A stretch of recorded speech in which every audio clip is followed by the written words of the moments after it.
Salut tout le monde, c'est Uno, j'espère que vous allez bien en cette période de confinement ainsi que vos proches. Pour ma part, tout va super à part l'ennui. Donc quoi de mieux pour tuer l'ennui que de faire une petite vidéo sur la saison 4 de l'attaque des titans, aka Shingeki no Kyojin. Oui, je sais, je vous vois déjà venir. Je sais que le trailer de la saison 4 est sorti il y a environ 8 mois, mais il y a du nouveau. Et plus précisément au niveau du manga et sur un potentiel changement de studio de production. Et à la fin, on va un peu parler de ce qui va se passer dans cette saison finale. Allez, sans transition, c'est parti, venons-en au fait. La saison 4 était annoncée pour 2020, plus précisément pour le courant de mois d'octobre, ce qui est plutôt une bonne nouvelle. Je sais, tu m'apprends rien là en fait. En ce qui concerne le manga, nous sommes bientôt à la fin, il reste quelques chapitres à faire. Isayama nous a fait comprendre qu'il voulait conclure son œuvre avant la fin 2020, et ce depuis longtemps. Il faut savoir que l'attaque des titans au Japon a un rythme de parution mensuel, et que le prochain chapitre, le 129, sera reporté au mois de juin, et à partir du mois de juin, il reste 7 mois avant la fin de l'année 2020. Et si il veut finir son œuvre avant la fin 2020, il faudra boucler tout ça en 7 chapitres. Est-ce possible? On verra bien. Tout ce qu'on espère, c'est que ce ne soit pas une fin bâclée, surtout qu'il veut une fin qui marque tous les esprits.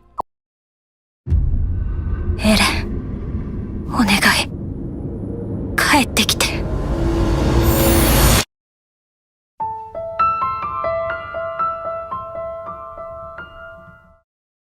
Maintenant, pour ce qui est de la saison 4, elle est annoncée comme étant la saison finale de l'attaque des titans. Ce sera sûrement une saison de 24 épisodes divisée en deux parties de 12 épisodes environ, avec une pause de parution entre les deux parties. Car oui, vous vous doutez bien que faire ça d'un seul coup, c'est un gros défi pour le studio d'animation qui est en parallèle sur d'autres projets tels que Vinland Saga, pour ne pas en citer d'autres. Et aussi parce que n'oublions pas, le manga est encore en cours de parution. Je tiens aussi à préciser qu'une saison de 24 épisodes équivaut à 35 voire 40 chapitres, et il risque de dépasser cela car comme je l'ai dit, le manga est encore en cours de parution.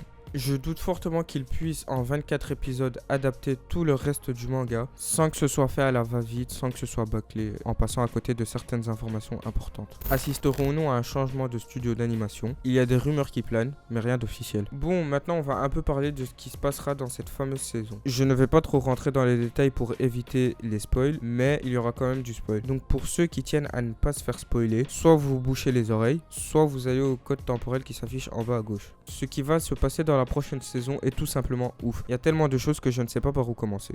Déjà, on va se remettre dans le contexte de la fin de la saison 3. Après avoir tant bien que mal récupéré le district de Shiganshina et découvert ce qui se trouvait dans la cave d'Eren et avoir appris la vérité sur les titans et le monde extérieur, le bataillon d'exploration va au-delà des murs et se retrouve à la mer. Et là, Eren nous dit ça.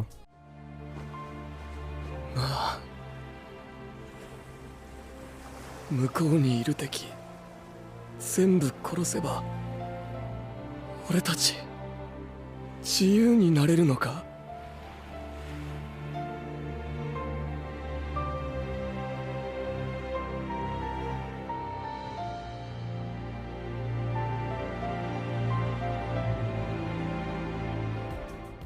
De l'autre côté de la mer, la guerre fait rage depuis un long moment. Les Mars dont on a fait la connaissance dans la dernière saison sont en guerre. Et bien sûr, ce sont les Eldiens qui sont envoyés au front. On fera la connaissance de 4 gosses qui sont en test pour être le prochain détenteur du titan cuirassé. Durant cette guerre, nous ferons aussi la connaissance des autres titans primordiaux. Eren va s'infiltrer au sein des Mars et permettre au bataillon d'exploration de lancer un assaut. On verra également Armin utiliser pour la première fois ses pouvoirs de titan colossal. Bref, je vous en dis pas plus. Pour moi, cet assaut est vraiment un tournant dans l'histoire, car durant son infiltration, Eren a une sorte de prise de conscience, une remise en question, et ce qui est un élément important pour le développement du personnage qui sera juste incroyable. Bon, là je m'arrête vraiment. En tout cas, une chose à savoir, cette 4e saison sera remplie de rebondissements inattendus et de retournements de situation. Moi, la seule question qui me traverse l'esprit, c'est vont-ils réussir à finir ça en seulement 24 épisodes, sans que ce soit bâclé? Voilà les amis, c'est déjà la fin de cette vidéo. J'espère qu'elle vous aura plu. N'hésitez pas à me donner vos pressentiments pour la saison 4 en commentaire et me dire ce que vous avez pensé de la vidéo aussi en commentaire. Bon,